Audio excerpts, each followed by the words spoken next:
Paris at breakfast. BBC Solent. Thank you, Fern. We'll talk sports in a mo. Project Restart is the Premier League's ambition to get games going again before too long.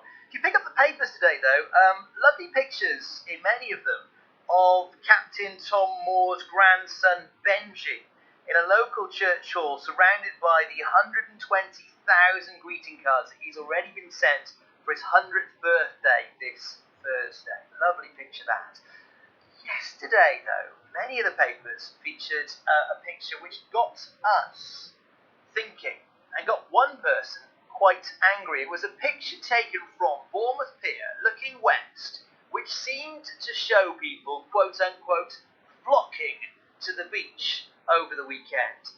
But all was not as it seems, as Luke Williams from Bournemouth can explain. He joins me on the line now. Luke, good morning. Good morning. I was delighted to see your Twitter threads yesterday morning. When I woke up at 4 o'clock, and I think you'd actually woken up at something like 1:30 in the morning to put the work into this, because this picture in the papers had been bugging you. Talk me through this. Yeah, so I was actually suffering from hay fever quite bad on Sunday night and just struggling to sleep. And I'd seen the picture shared a couple of times, including on the Daily Mail article you just mentioned. And just something felt wrong about it. So I did an image search, looked it up to make sure if it was an old photo or not, which is what the Expressive used actually in their picture. They used an old photo of Brighton claiming it was from the weekend, as an aside. And yeah, when I looked it up, it seemed to be a new photo, but it just didn't quite sit right to me. So on Sunday, actually, I should have been running the Southampton Marathon, and that's an area I run very frequently.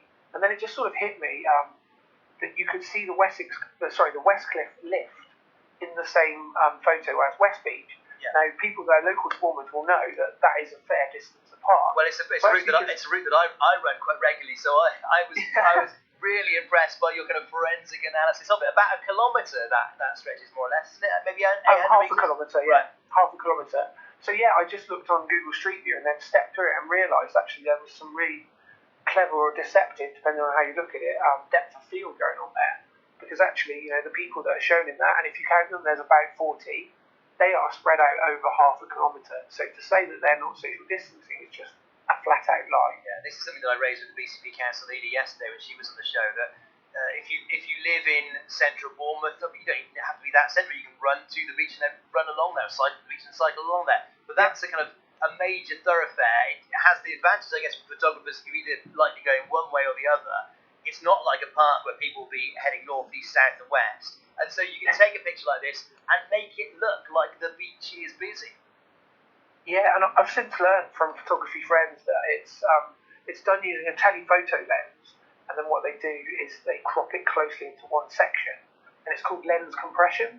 So if you look it up, you can actually find loads of other examples. And I think this is what has really hit me over the day yesterday, is the amount of photos that I've seen and not questioned, because I don't have that local knowledge. So, for example, Richmond Park in Surrey, there was another one, Box Hill, which is a famous cycling route, and people queuing outside shops. Actually, there are loads of examples of the press using this lens compression method to make places look a lot busier and that people aren't social distancing. And frankly, I think that's dangerous. If we tell people that other people aren't doing it, they're going to be more inclined to sort of flout the rules a bit themselves. Whereas if we say, hey, look, most people are doing this, isn't that great? People are going to say, yeah, I should do it too, and I'm going to stay home. That's the value of social proof. So I think it's really dangerous, and I had to put it out there once I realised that. Well, it's impressive detective work. You can see Luke's threads at his Twitter account, @LukeOnLife.